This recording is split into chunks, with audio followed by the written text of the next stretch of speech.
The air in the Black Hawk County John Deere dealership always smelled the same. A clean, sharp mix of fresh green paint, curing rubber, and the faint, sweet tang of hydraulic fluid. It was the smell of progress, the smell of money. To Arthur Jensen, it mostly smelled like debt. He stood just inside the big glass doors, his worn denim jacket and mud-caked boots a stark contrast to the polished concrete floor. His knuckles were scraped raw from wrestling with a seized water pump on his old Farmall M, and a smear of black grease decorated his left temple like a warrior's mark. Across the showroom, Donnie Peterson, the dealership owner, was leaning against the enormous rear tire of a brand-new 4430. Donnie was a man whose hands had grown soft, his belly pushing against the pearl snaps of his western shirt. He was laughing, a loud, booming sound that echoed off the high ceiling, slapping the shoulder of the man he was talking to. That man was Rick Sullivan. Rick was everything Arthur was not. 10 years younger, he farmed his father's land with the bank's money. He wore a clean seed corn cap, crisp Wrangler jeans, and boots that looked like they'd never seen the business end of a manure fork. He was gesturing at the 4430, a magnificent beast of a tractor, its sound guard cab sealed tight against the dust and noise of the real world. Inside that cab was a padded seat, air conditioning, and an AM/FM radio. It was a palace on wheels compared to the open-air, iron saddle punishment of Arthur's Farmall. Arthur shuffled his feet, feeling the grit under his soles. He just needed a set of points and a condenser for the M's distributor. A $10 transaction, maybe. He hated coming in here, feeling like a ghost from a bygone era amidst all this gleaming, expensive machinery. He walked past a new 6-row planter that cost more than his entire farm was worth in 1950, and approached the parts counter. "Morning, Dale," Arthur said to the young man behind the counter, whose face was covered in acne that even a thick parts manual couldn't hide. "Mr. Jensen," Dale mumbled, not looking up. Before Arthur could list his needs, Donnie Peterson's voice cut across the showroom. Well, if it isn't Arthur Jensen, come to trade in that museum piece of yours?" Rick Sullivan turned, a smirk playing on his lips. "Don't bother him, Donnie. He's probably just here to look. A man can dream, can't he?" Arthur felt a slow heat rise up his neck. He kept his eyes on the parts counter. "Just need some ignition parts for the M, Donnie." Donnie pushed himself off the tire and sauntered over, his boots clicking on the clean floor. "The M? Lord Art, my grandpa had one of those. You know, for a few thousand down, I could put you in that 4430. We've got financing plans even a man like you could handle. Boost your productivity. Farm like it's 1972, not 1942. The M runs fine," Arthur said, his voice low and even. "She just needs a little tune-up. Doesn't ask for much." Rick laughed outright. "Doesn't ask for much and doesn't give you much either. I plowed 80 acres yesterday before supper, Art. Bet you didn't get 20 done on that old smoke belcher." "I got enough done," Arthur said, meeting Rick's gaze for the first time. There was a challenge in the younger man's eyes, a cocksure arrogance that came from signing loan papers with a steady hand. Arthur's father had a saying, "Never be proud of the size of your mortgage." He saw that pride radiating off Rick Sullivan in waves. "Dale, get the man his parts before they rust," Donnie said, with a dismissive wave. As Dale fumbled through a dusty catalogue, Arthur had an idea. It was a quiet, stubborn sort of idea, the kind that grew slowly in the back of his mind, like a corn stalk in July. He turned to Donnie. "Actually, Donnie, before I pay for these, I just want to check my balance." Donnie Peterson stopped mid-stride. He blinked, then let out a short, incredulous laugh. Rick Sullivan snorted.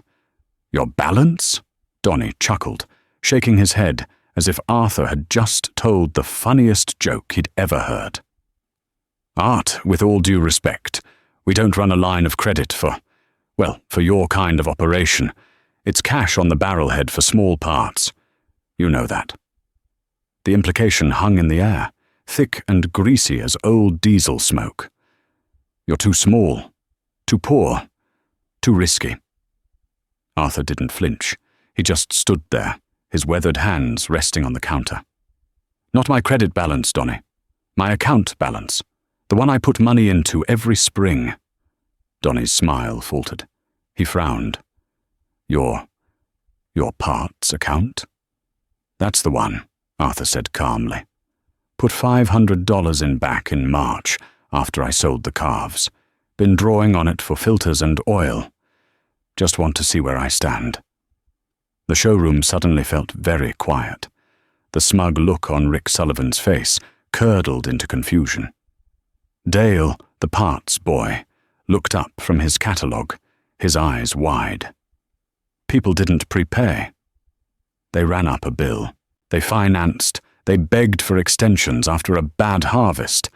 They didn't walk in with a positive balance. Donny cleared his throat, his folksy charm evaporating. He walked behind the counter, avoiding Arthur's eyes, and pulled out a heavy green ledger book. He licked his thumb and flipped through the pages, the paper making a soft, rustling sound. He ran his finger down a column. He stopped. He squinted, leaning closer as if he couldn't believe the numbers. "Well, I'll be," he muttered, almost to himself.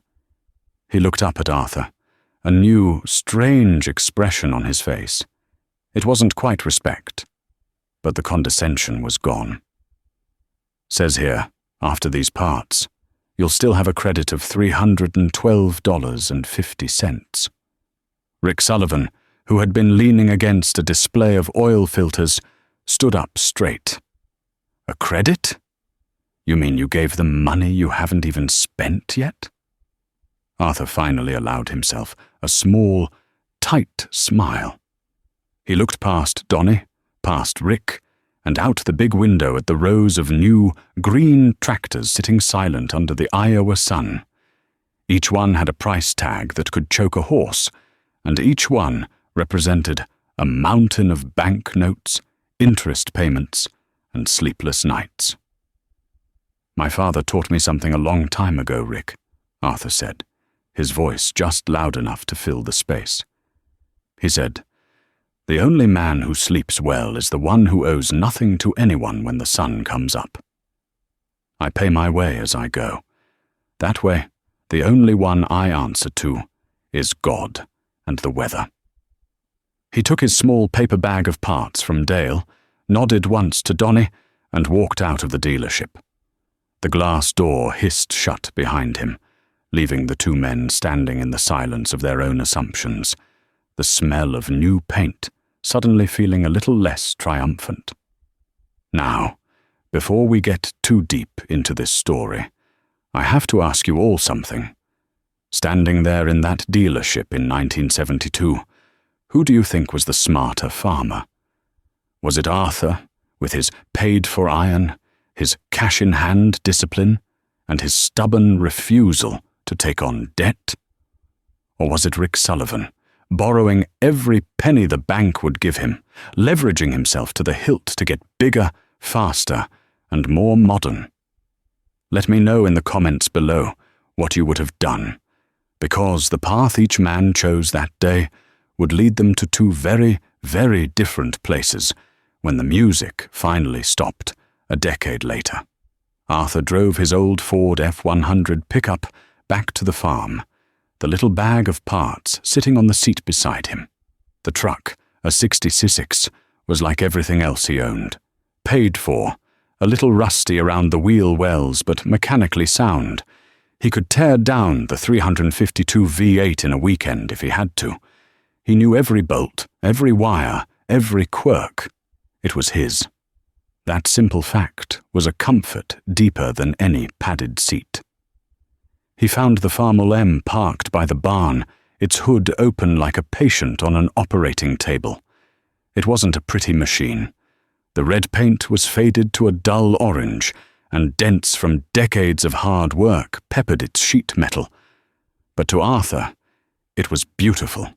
His father had bought it new after the war, and its simple, rugged design was a testament to an era when things were built to be fixed, not replaced. The breakdown hadn't been simple. A cracked distributor cap was the initial diagnosis, but as he'd dug in, he'd found the shaft had more wobble than a nervous preacher. The bushings were shot. It was a symptom of a larger fatigue, the slow, grinding wear of 30,000 hours of labor. While Rick Sullivan was turning soil with his climate-controlled 4430, Arthur was spending the better part of 2 days with his hands covered in grease, meticulously disassembling the magneto. He laid the new points and condenser on a clean rag on the fender. With a pair of needle-nose pliers, he carefully set the point gap, using a feeler gauge until it was precisely 20,000ths of an inch. It was delicate work, the kind that required patience and a steady hand. He cleaned the rotor, checked the wires for cracks, and reassembled the whole unit with the care of a watchmaker. By late afternoon, he was ready. He climbed onto the hard iron seat, pulled the choke, and hit the starter. The engine turned over once, twice, then coughed to life with a puff of blue smoke and the familiar, throaty roar of the old four-cylinder. It was a sound that vibrated right through his bones, a song of reliability he'd known his entire life. He let it idle for a minute, listening. The rhythm was steady now, the old miss gone. He had done it. He hadn't called a mechanic. He hadn't bought a new tractor. He had faced the problem with his own 2 hands and won. The satisfaction was immense, more fulfilling than any bank-approved loan could ever be. But that satisfaction didn't put crops in the ground. He had lost 2 full days of planting. The weather forecast was calling for rain by the weekend. He had to make up for lost time. That night, long after his wife Sarah and their 2 young boys were asleep, Arthur was out in the field. There was no sealed cab, no radio to keep him company, just the steady roar of the Farmel's engine and the twin beams of its headlights cutting a weak yellow path through the darkness. The night air was cool and smelled of damp earth. He could feel the vibration of the machine in his teeth, his spine jolting with every rock and furrow. Dust billowed up around him, coating his face and filling his lungs. By midnight, his muscles ached and his eyes burned from staring into the dark. Across the valley, he could see a blaze of light moving steadily back and forth across Rick Sullivan's fields. It was the 4430, its cab lit up like a spaceship, its powerful halogen lights turning night into day. Rick was likely sitting in his air-conditioned bubble, listening to the Grand Ole Opry on the radio, covering 3 acres for every one of Arthur's. The sight sent a pang of something through Arthur's chest. It wasn't envy, not exactly. It was a weary frustration. He was working twice as hard just to keep up. The whispers started at the co-op grain elevator a few weeks later. Arthur was waiting in line to unload his first batch of soybeans, leaning against the fender of his truck. He overheard 2 older farmers, men he'd known his whole life, talking by the scale house. "Heard Art Jensen's old M broke down right in the middle of planting," one said, not bothering to lower his voice. "Doesn't surprise me," the other replied, spitting a stream of tobacco juice. "A man can't farm a half section with sentiment. That Sullivan kid, now he's got the right idea. Go big or go home." Arthur pretended he didn't hear. He stared straight ahead, his jaw tight. He knew what they were saying. They saw his caution as weakness, his self-reliance as foolish pride. In this new era of easy credit and booming prices, his father's lessons about debt and thrift seemed hopelessly outdated. He was a relic, a stubborn fool clinging to the past while the future was being built on borrowed money all around him. Even Sarah was worried. One evening, as she patched a tear in his work jeans, She looked at him, her brow furrowed. "Arthur, are we going to be all right? The Millers just bought a new combine. The Petersons are adding a new silo. And Rick Sullivan, people say he just rented another 200 acres.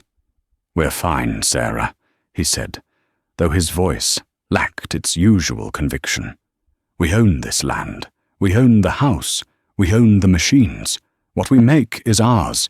It's not the bank's." "But we're not getting ahead," she said softly.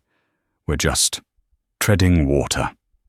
He didn't have an answer for that, because some nights, out there on that old iron seat, with his bones aching and the dust in his throat, he wondered the same thing. The next few years seemed to prove his critics right. The mid-1970s arrived like a golden age for the American farmer. The massive grain deal with the Soviet Union sent commodity prices into the stratosphere. Corn, which had been hovering around $1.50 a bushel for years, suddenly shot past $3. Soybeans followed suit. Land values, which had been stable for a generation, exploded. A farm that was worth $500 an acre in 1970 was suddenly appraised at $2,000, then $3,000. It was a gold rush, and the banks were handing out the shovels. For Rick Sullivan, it was the ultimate validation. His massive operating loans, which had seemed reckless just a few years prior, were now easily serviceable with the fire hose of cash flowing from his expanded acreage. He was no longer just a farmer. He was an agricultural tycoon in the making. He traded in the 4430 for a brand new 40, a monster with over 150 horsepower at the drawbar. He bought a new John Deere 7700 turbo combine, a machine so large it looked like it could swallow Arthur's entire harvest in a single pass. He built new grain bins, a new machine shed, and a new ranch-style house for his family, with a 2-car garage and central air. Rick became the poster boy for modern farming in Black Hawk County. The bankers loved him. The equipment dealers fawned over him. At the diner, other farmers would listen intently as he talked about futures markets and leveraging assets. He drove a new Lincoln Continental, and his wife wore diamond earrings. To everyone, he looked like a genius, a visionary who had seen the future and bet the farm on it. And won. Arthur watched it all with a quiet, gnawing sense of unease. He too benefited from the boom. Those $3 corn years were the most profitable of his life. He and Sarah had more money than they'd ever seen. But his reaction was profoundly different from Rick's. The windfall didn't make him want to borrow more. It made him want to solidify his position, to build his fortress walls higher against the inevitable lean years. His first move was to walk into the Black Hawk County Savings and Loan and pay off the last remaining $8,000 on the farm's mortgage. The loan officer, a young man with a neat haircut, looked at him in disbelief. "Mr. Jensen, with land values what they are, you could refinance and pull out $50,000 of equity. You could use that to buy the Henderson place next door." "I'm not interested in buying the Henderson place," Arthur said, sliding the cashier's check across the desk. "I'm interested in owning mine." He walked out of that bank feeling 10 feet tall. The land his grandfather had broken with a team of mules, the land his father had saved from foreclosure during the Depression, was finally, completely his. Free and clear. No banker could ever take it from him. With the remaining profits, he didn't buy a new tractor. Instead, he found a used John Deere 4220 at an auction. It was a 1968 model, well-maintained, with a diesel engine that was just getting broken in. It was a quantum leap in power and comfort from the Farmel M, but it was still a decade-old machine. He paid $10,000 for it. In cash, the rest of the money went into practical things: a new steel roof for the main barn, a down payment on a college fund for his sons, and the rest, a considerable sum, he put into certificates of deposit at the bank, earning a steady, if unspectacular, 5% interest. To the rest of the county, Arthur Jensen was a failure. He'd been handed a golden ticket and had used it to buy orchestra seats when he could have bought the whole theatre. "Can you believe it?" Rick Sullivan said one day at the parts counter, loud enough for the whole dealership to hear. "Art finally gets a little money and he buys a 10-year-old tractor, and I hear he stuck the rest in the bank. The man has no vision. Inflation is running at 10%, and he's happy with a 5% CD. He's literally losing money by saving it." Donnie Peterson just shook his head and laughed. "Some guys are just stuck in their ways, Rick. They're afraid of success." Arthur felt the sting of their words, the weight of their judgment. He was the town fool, the old-timer who didn't get it. While his neighbors were getting rich on paper, expanding their empires on the bank's dime, he was methodically eliminating his risks, battening down the hatches. One crisp autumn evening, Arthur was sitting on his porch, watching the sun set behind the silo. The air was filled with the smell of harvest. He heard the distant rumble of a big diesel engine and saw the lights of Rick Sullivan's new combine working late into the night on a farm 3 miles away. He was running hard, trying to get his massive crop in before the weather turned. Arthur had finished his own harvest a week ago. His crop was smaller, but it was in the bin, and it was all his. Sarah came out and sat beside him, handing him a cup of coffee. "He's still out there," she said, nodding toward the lights. "He has to be," Arthur said. "He's got payments to make." He picked up the Des Moines Register from the small table beside him. On the front page was an article about the new chairman of the Federal Reserve, a man named Paul Volcker. The article talked about his plan to fight runaway inflation by aggressively raising interest rates. Arthur read the words prime rate and variable rate loans. He didn't understand all the financial jargon, but he understood the core of it. The cost of borrowing money was about to go up, way up. A cold knot formed in the pit of his stomach. It was the same feeling his father used to describe when he talked about the fall of 1929. The feeling of standing on solid ground and suddenly sensing a tremor deep beneath your feet, a warning that the whole world was about to shake itself apart. Across the valley, the lights of Rick's new combine seemed to flicker, suddenly looking less like a beacon of progress and more like a candle in a hurricane. The shift began not with a crash, but with a whisper. It was the summer of 1979, and the sky turned a hard, metallic blue. The rain simply stopped. Day after day, a relentless sun beat down, baking the rich black soil of Black Hawk County into a cracked, grey plate. Corn stalks, which should have been shoulder-high and dark green, were stunted and yellowed, their leaves curling inward as if in prayer for a single drop of water. The air grew thick with a fine haze of dust that coated everything in a gritty film and turned the sunsets a bloody, apocalyptic red. Arthur felt the drought in his bones. He watched his crops wither, his ponds shrink, and his well struggle to keep up. He ran the old 40-20 only in the cool of the early morning, cultivating the rows to conserve what little moisture remained, the diesel engine seeming to gasp in the superheated air.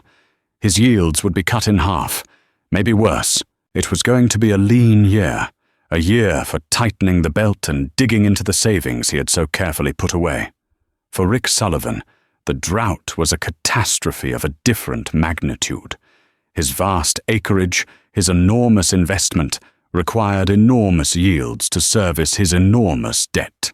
He had installed a massive center pivot irrigation system on a quarter section of his best ground, a technological marvel that drew water from a deep well. But it was a thirsty beast, and the diesel generator that powered it drank 5 gallons of fuel an hour, 24 hours a day.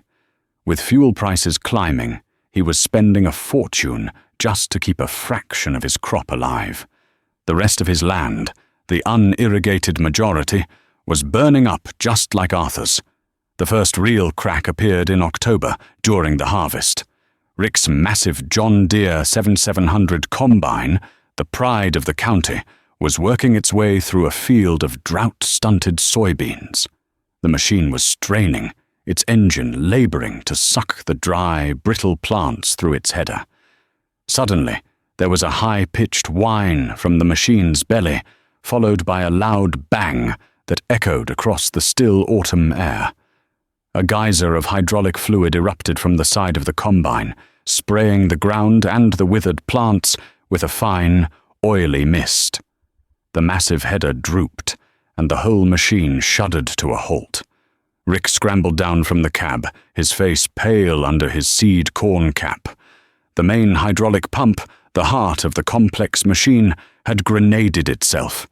It wasn't a simple fix. It wasn't something you could patch up with a wrench and some baling wire. It was a catastrophic failure that required a specialized mechanic from the dealership and a part that cost over $2,000. For 3 precious, cloudless days, the combine sat silent in the field like a dead green monster, while Rick waited for the part to be flown in from Molin. Arthur, driving by on the gravel road, saw it sitting there. He said a quiet prayer of thanks for his own simple, paid-for, New Holland combine. It was small, slow, and a decade old, but he knew how to fix every chain and belt on it with the tools in his own shed. The whispers at the co-op changed their tune. The talk was no longer about Rick's genius, but about his bad luck. The cost of that breakdown, combined with his dismal yields, was a heavy blow. He grew quiet, his usual booming laughter replaced by a tense, worried look. He spent more time on the phone in the co-op office, his voice low and urgent as he argued with bankers and suppliers. Then came the second blow. In January of 1980, in response to the Soviet invasion of Afghanistan, President Carter announced a grain embargo. The primary market for America's surplus corn and soybeans vanished overnight. The price on the board at the elevator collapsed. Corn that had been trading at over $3 a bushel plunged to $2.20. Then $2. The bottom fell out of the market. For Arthur, it was painful. He sold his modest crop for far less than he'd hoped. The year's profits were erased. He would be dipping into his CDs just to pay his property taxes and buy seed for the spring. But he would survive. His belt was already tight. For Rick Sullivan, it was a death sentence. He had borrowed money against a crop he'd planned to sell for $3 a bushel. Now he was forced to sell it for $2, leaving a massive shortfall. He had leveraged his skyrocketing land values to secure those loans, but with the farm economy in turmoil, the land market froze. Suddenly, no one was buying. His paper fortune, built on the illusion of ever-rising prices, was evaporating. The final killing stroke came not from the sky or the fields, but from Washington, D.C. Paul Volcker, the chairman of the Federal Reserve, was determined to slay the dragon of inflation. He jacked up interest rates to levels unseen in modern history. The prime rate, the rate banks charged their best customers, climbed to 15, then 18, then an unthinkable 21%. Rick's operating loans were all on a variable rate. It had been the smart move in the 70s, when rates were low. Now, it was a guillotine. The interest on his debt suddenly cost more than he could ever hope to make from the farm. The numbers simply didn't work anymore. The letters from the bank, once friendly and encouraging, became formal, then demanding, then threatening. The empire of Rick Sullivan, built on the sand of easy credit and boundless optimism, was about to be washed away by a tidal wave of debt. The auctioneer's chant was a merciless, rhythmic drone, a funeral dirge for a lifetime of work. It was a cold, grey day in March of 1982, the kind of day that saps all the colour from the world. A bitter wind whipped across the yard of what had been Rick Sullivan's farm, snatching at the hats of the sombre-faced men gathered there. They stood in small, quiet groups, their hands shoved deep in their pockets, their expressions a mixture of pity, morbid curiosity, and the chilling fear that they could be next. Arthur stood near the back, leaning against the fender of his old Ford pickup. He hadn't wanted to come, but it felt like a duty, a need to bear witness. He watched as Rick's life was sold off, piece by piece. The magnificent 4640, barely 3 years old, its tires still thick with tread, sold for less than half what Rick had paid for it. The massive 7700 Combine, its hydraulic pump newly repaired, went for a fraction of its value to a syndicate of farmers from the next county over. Planters, discs, cultivators, grain trucks, the entire arsenal of modern agriculture that had once been the envy of the township was dismantled and scattered to the four winds for pennies on the dollar. Donnie Peterson was there, his face ashen. His dealership was on the brink of collapse. He had co-signed on some of Rick's loans, and dozens of other customers were in the same boat. The showroom that had once been a temple of progress was now a morgue of repossessed, unsellable equipment. He avoided Arthur's gaze, his earlier arrogance replaced by a haunted, defeated look. The worst part came when the auctioneer moved on to the personal items: the Lincoln Continental, the new furniture from the ranch house, a child's bicycle left leaning against the garage. Arthur felt a knot tighten in his stomach. This wasn't just a financial collapse. It was the destruction of a family, the public stripping away of a man's pride and identity. He saw Rick standing alone by the machine shed, a ghost on his own land. His wife and kids were gone, staying with her parents in town. Rick just stood there, his shoulders slumped, watching the proceedings with dead eyes. He looked 10 years older than he had that day in the dealership, his face gaunt, his swagger completely extinguished. He was a man who had flown too close to the sun, and the fall had broken him. While the crisis raged around him, Arthur's life took on a quiet, disciplined rhythm. The high interest rates that were destroying his neighbors were, in a strange way, a boon to him. The certificates of deposit he had bought with his profits from the good years were now earning 15% interest. It wasn't a fortune, but it was a steady stream of cash flowing in, not out. It paid the taxes. It bought the seed. It kept him afloat in a sea of red ink. His old machines became his salvation. The John Deere 4020, with its simple, reliable diesel engine, sipped fuel compared to the new, more powerful tractors. When its injector pump started leaking, Arthur didn't call a mechanic. He ordered a seal kit for $30, spent a Saturday in his shop with the service manual, and fixed it himself. He kept the old Farmall M for lighter duties, its gasoline engine easy and cheap to maintain. He was farming like it was 1968, and in the brutal economy of 1982, that was the only way to survive. He became a scavenger, a connoisseur of the wreckage. At the endless stream of farm auctions, he didn't buy tractors. He bought tools, a heavy-duty hydraulic press for $20, a set of industrial-grade wrenches for $10. He bought spare parts for his equipment, alternators, water pumps, filters, stockpiling them in his shed like a squirrel hoarding nuts for the winter. While others had invested in assets, Arthur had invested in independence. The farmers who had once mocked him now approached him with a new respect. They came with questions, not about futures markets, but about how to rebuild a carburetor or set the timing on an old tractor. His farm became an island of stability in a storm. He worked his land, paid his bills in cash, and owed nothing to anyone. Every evening, As he sat on his porch, he could hear the profound, deep silence of the valley. The roar of his neighbors' big new machines had been replaced by an unnerving quiet. Fields that had once been meticulously tilled now lay fallow, their owners gone bankrupt. The landscape was dotted with abandoned farmhouses and for sale signs that no one answered. He had won, but the victory felt hollow, tainted by the sorrow of so much loss. The final piece of land to be auctioned was the 80 acres that held Rick's house, the barn, and the original farmstead his grandfather had built.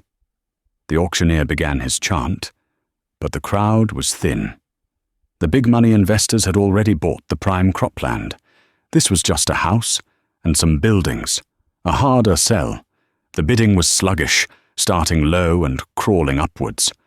A lawyer representing the bank stood with his arms crossed, a grim expression on his face. Arthur watched Rick, who was still standing by the shed, his head bowed. This wasn't just land. It was his home, his history.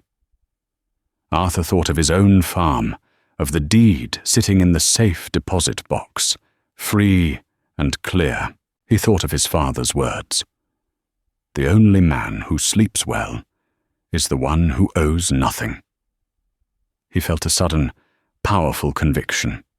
It wasn't about pride or vindication. It was about something else, something deeper. It was about decency. He pushed himself off the fender of his truck and walked toward the auctioneer, his worn boots crunching on the gravel drive. He raised his hand. 50,000, Arthur said, his voice clear and steady. A hush fell over the small crowd. All heads turned to him. The banker's eyebrows shot up. Donnie Peterson stared, his mouth agape. Rick Sullivan lifted his head, his eyes wide with disbelief. The auctioneer, momentarily stunned, recovered his rhythm. I have $50,000 from Arthur Jensen. 50,000. Do I hear 55? 55. Silence. The wind whistled around the corner of the barn. No one else was going to bid. This was a hometown affair now. Sold! The auctioneer cried, his gavel cracking down. For $50,000 to Arthur Jensen. Arthur didn't celebrate. He walked over to the banker, pulled a checkbook from his jacket pocket, and began to write. He was cashing in almost all of his CDs, the nest egg he had so carefully guarded. It was the biggest risk he had ever taken. Later, after the crowds had dispersed and the auctioneers had packed up, Arthur found Rick sitting on the steps of the empty house. The younger man didn't look up as Arthur approached. Why, Art? Rick asked, his voice raspy. Why would you do that? To gloat? To finally rub my nose in it? Arthur sat down on the step beside him. The wood was cold. No, Rick, that's not it. He looked out at the familiar landscape, at the rolling hills he had known his entire life. My grandfather homesteaded our place. Your grandfather homesteaded this one. They were neighbors. They helped each other through blizzards and droughts. They understood that this land is more than just a number on a balance sheet. He paused, choosing his words carefully. I don't want your farm, Rick. I've got enough of my own to worry about. But I couldn't stand by and watch it get sold to some corporation from Chicago that would plow down this house and put up a hog confinement. He turned to look at the broken man beside him. I'll make you a deal. You can stay here. You can rent the 80 acres from me. The rent will be $1 a year, plus you handle the upkeep and the taxes. You can get a job in town, get back on your feet. You can raise your family in the house your grandfather built. Maybe someday you can buy it back from me for exactly what I paid for it today. No interest. Rick finally looked at him. His eyes were filled with tears. The arrogance, the pride, the rivalry. It was all washed away, leaving only a raw, stunned gratitude. He couldn't speak. He just nodded, a single, jerky motion. Arthur stood up. A man needs a place to stand, Rick. Everything else can be rebuilt from there. He put a hand on Rick's shoulder, a gesture of solidarity that bridged the years of quiet animosity. Then he turned and walked back to his old truck, leaving Rick Sullivan sitting on the steps of a home that was no longer his, but hadn't been lost. The years that followed were a slow healing. The farm crisis left deep scars on the landscape and the community. But those who survived, like Arthur, emerged with a quiet strength. The community's perspective shifted. The flash and swagger of the 70s were gone, replaced by a deep appreciation for the virtues Arthur had embodied all along: caution, self-reliance, and a healthy skepticism of debt. He never became rich, but he became respected. He was the man who had seen the storm coming, not through any special genius, but through the simple, profound wisdom passed down from his father. His 2 sons grew up. The younger one went off to college and became an engineer, but the older one, Michael, came back. He had his father's hands and his grandfather's love for the soil. One bright spring morning in the late 1980s, Arthur and Michael were in the machine shed, working on the old 4020. They had the valve cover off, and Arthur was showing his son how to adjust the valves, his gnarled fingers expertly handling the feeler gauge and the wrenches. "You feel that?" Arthur said, guiding his son's hand. "Just a little bit of drag on the gauge. Not too tight, not too loose. This old engine will run forever if you treat her right." Michael nodded, his brow furrowed in concentration. "Dad," he said after a moment, "I was looking at the farm magazines. They're coming out with these new tractors. GPS guidance, computerized controls. They say we could be more efficient." Arthur wiped his greasy hands on a rag and looked at his son. He saw the same ambition, the same desire for progress that had driven Rick Sullivan. But he also saw a respect for the past. "Efficiency is a good thing, son," Arthur said slowly. "But it's not the only thing. I want you to remember something my father told me. He said this land isn't really ours. We're just looking after it for our grandchildren. The goal isn't to squeeze every last dollar out of it in a single lifetime. The goal is to pass it on to the next generation in better shape than we found it." He gestured around the shed at the old, paid-for equipment. "This stuff here, it represents freedom. The freedom from a banker's letter. The freedom to have a bad year and know you'll still be here for the next one. The biggest, newest machine in the world isn't worth much if the bank owns the key." He picked up the small paper bag that had held the new valve cover gasket, the same kind of bag he had carried out of Donnie Peterson's dealership all those years ago. He smiled a little, a memory flickering in his eyes. "There will always be people who tell you that you need to get bigger, to borrow more, to risk everything to get ahead," he said, his voice quiet but firm. "And they'll make you feel foolish for being careful. But when the music stops, and it always stops, the man left standing is the one who can look the world in the eye and say, 'I owe you nothing.'" He looked out the wide door of the shed, across the greening fields of his farm. The land was his. The machines were his. The future, now resting in the capable hands of his son, felt secure. He had never been the biggest farmer in Black Hawk County. He had never been the richest. But on that spring morning, surrounded by the legacy he had so carefully protected, Arthur Jensen knew with absolute certainty that he was the wealthiest man of all.